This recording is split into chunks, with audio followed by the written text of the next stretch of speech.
Hey, so it's the morning of my only full day in Perugia. I finally managed to get a reasonable amount of sleep. It was about 7 hours. The bed in this apartment is really comfortable and it's very quiet but nice. Um, Last night after I got here, after my last video, I took a walk around the city and it was incredible. I am absolutely in love with this city. I have to be honest. Everyone talks about how beautiful Gubbio is. That's kind of its marketing campaign. I think Perugia blows Gubbio away. It is very hilly. It's a lot of stairs up and down, but every street is just indescribably beautiful. So many old, I think, Baroque buildings, um, giant piazzas with fountains, incredible views.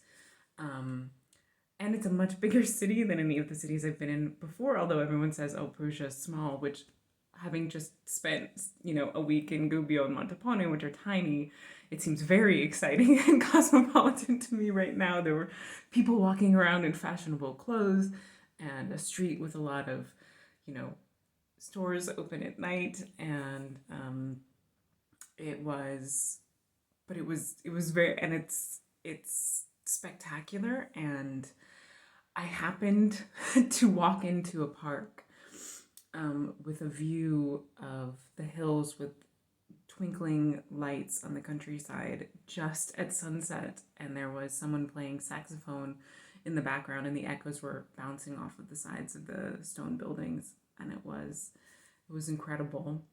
um, I'm in love with this city, and it's hard because Perugia originally was where I was planning on going because there's a school here, the University for Foreigners, and I had been planning on coming here for a full month and only studying here. That was my original plan.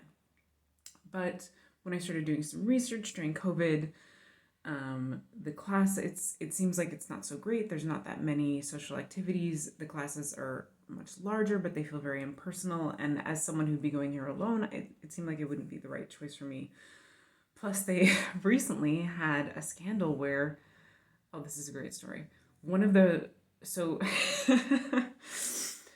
when I was doing my research, I kept reading on all of these Italian postings, oh, the scandal, oh, the scandal, oh, the scandal.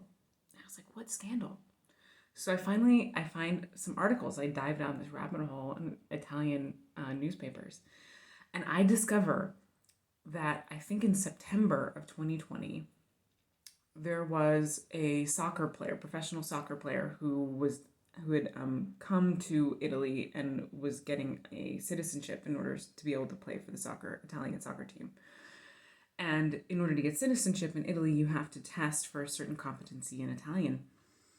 And he went to the university to test. And by the way, this place, the University per Stranieri, I said that wrong, the University for Foreigners in Perugia is like one of the most respected institutions that does these citizenship tests, right? So he takes a citizenship test, and then it comes out that he doesn't speak any Italian at all, but he was passed. And it turns out that the professor who administrated the test, as well as possibly the administration itself of the university, had been paid off by the soccer team in order to fake the results, which is an enormous scandal, right? People are very upset about it. There were student strikes. There were some professors who who did a strike in retaliation. And so anyway, so I find all this information out, and then all of this has sort of thrown a shadow of doubt over the school. And in addition to that, when I was reading reviews of the school, there were a lot of complaints about the bureaucracy, about feeling impersonal, about not being able to get served as a student. So, but here's the kicker: my name in Italian, the name that all of my Italian friends call me mostly, is Spina, which means thorn in Italian. And it's because thorn is hard to say in Italian. There's no TH sound in Italian. So I'm reading this article. But the thing is, Spina is not like a normal name. In fact, no, I thought I would be the only person with this name. It seemed unusual. Well, I'm reading this article, and the name of the professor who administrated the test is Professor Spina. It's a real name, and I'm not superstitious, but it did seem like if there was such a thing as a sign saying, hey, Thorn, not right now. Don't go to this school. You show up at this school with the name Spina. It's going to be a little awkward right now. So I decided not to go to Perugia after that. I mean, it wasn't so much the Spina thing, but that was kind of like the clincher.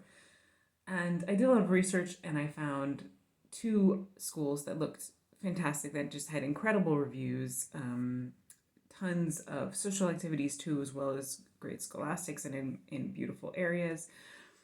There's one in Lucca, and there's another one in Montepulciano, and I'm spending 2 weeks at each one.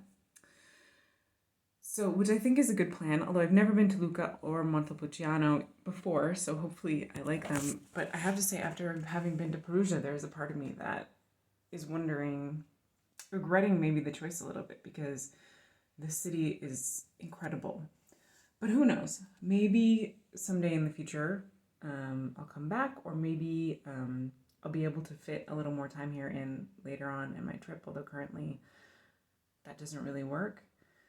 But for right now, I'm delighted to be in the city. It's gorgeous. It's indescribable, truly.